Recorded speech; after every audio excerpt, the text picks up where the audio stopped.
Main golf mesti with a mission dong. Maksudnya gimana? Ya juga ya, mesti ada misinya gitu kan. Dan apalagi kalau bukan, misi kita adalah untuk bisa main lebih enak, lebih nyaman, yang tentunya akan berujung pada scoring yang lebih bagus.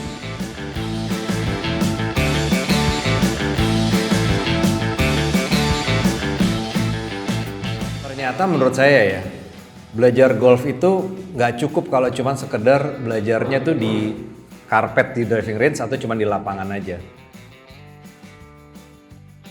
Jadi kalau misalnya pernah dengar istilah handicap 28, jadi biasanya rata-rata di golf itu dibilangnya handicap 28 adalah handicap awal gitu ya. Itu artinya pemain ini sudah bisa main 28 over par. Jadi 28 di atas 72, biasa rata-rata lapangan golf kan 72. Jadi pemain ini sudah bisa main kira-kira itu double every hole. Semua orang mesti ngulik pre-shot rutinnya masing-masing dan itu bisa diawali dari driving range. Kenapa penting banget untuk ngelakuin ini di driving range? Itu akan membuat latihan kalian jauh lebih berkualitas ketimbang 100 bola habis dalam waktu setengah jam. Karena kalian nggak punya fokus di pre-shot rutin. Satu hal nih yang paling harus kita manage adalah gini. Hakim yang paling jahat itu di dalam permainan golf itu adalah suara kecil yang ada di dalam kepala kita sendiri. Itu jahat banget. Kalau kita mau golf dengan misi tertentu, misalnya kita mau breaking 100, breaking 90 gitu ya. Salah satu rules yang sangat tidak boleh adalah mencoba teknik baru di lapangan. Karena bukan tempatnya memang untuk mencoba teknik baru yang di lapangan.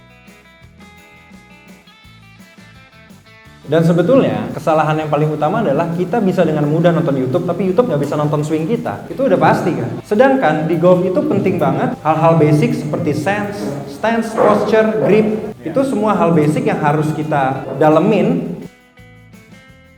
Golf is not a game of perfect. Pada saat kita mau mencari golf itu perfect, kita akan frustasi sendiri. Golf will eat you up guarantee. Jadi knowing kalau orang yang lebih jago dari gue ternyata have the same problem dengan apa yang gue pikirin pas gue lagi di lapangan tuh bantu banget untuk kayak oke, I'm not alone is actually something yang bisa gue fix gitu.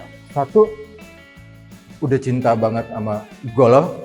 Kedua, gue pengen mencari tahu lebih baik lagi gimana bermain golf yang baik dan benar. Gak sekedar mukul, nggak sekedar datang gitu.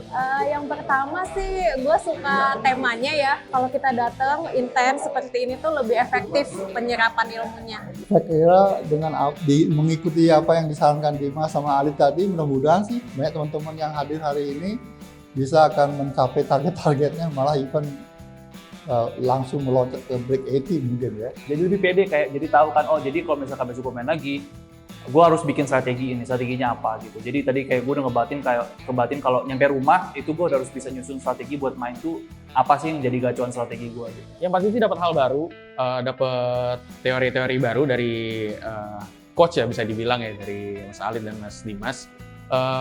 Kayaknya gue bakal praktekin yang tadi udah dipaparin sama mereka. Buat yang mainnya masih 90 ke atas itu bisa dapat sharingnya sebenarnya. Karena ini bukan masalah, menurut gue bukan masalah teknik ya, sekali lagi gitu. Tapi gimana kita bisa lihat pola pikirnya pemain-pemain single handicap.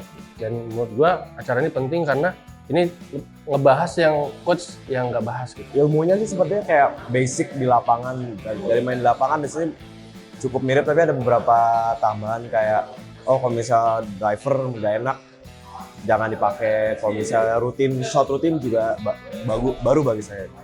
Oke, itu dia tadi keseruan Breaking 90-100. Gua jujur sebagai salah satu pembicara nggak nyangka banget sama antusiasme teman-teman yang udah ikutan. Ya teman-teman, kita baru aja menyelesaikan acara pertama kita, talk show tentang Breaking 90 dan Breaking 100. Gue nggak kebayang kenapa mereka mau ikutan kelas ini, karena ini kan nggak ada main golfnya sama sekali. Ini cuma ngobrol di kelas, bagi-bagi pendapat segala macem. Tapi ternyata antusiasme mereka luar biasa dengan banyaknya pertanyaan. Mudah-mudahan apa yang dirasain sama semua yang datang ke acara ini sama dengan apa yang kita rasain. Jadi buat teman-teman semua yang kira-kira pengen ikutan, tulis di kolom komentar kira-kira kita mesti kemana setelah dari Twin House Block M ini. Oke? Karena kita sebagai sesama players, apalagi di support juga dengan coach-coach yang ngerti banget tentang teknik, ngerti banget tentang filosofinya, bisa membagikan tips-tips dan semua support supaya teman-teman dan kita semua bisa jadi satu, bisa menikmati golf dengan lebih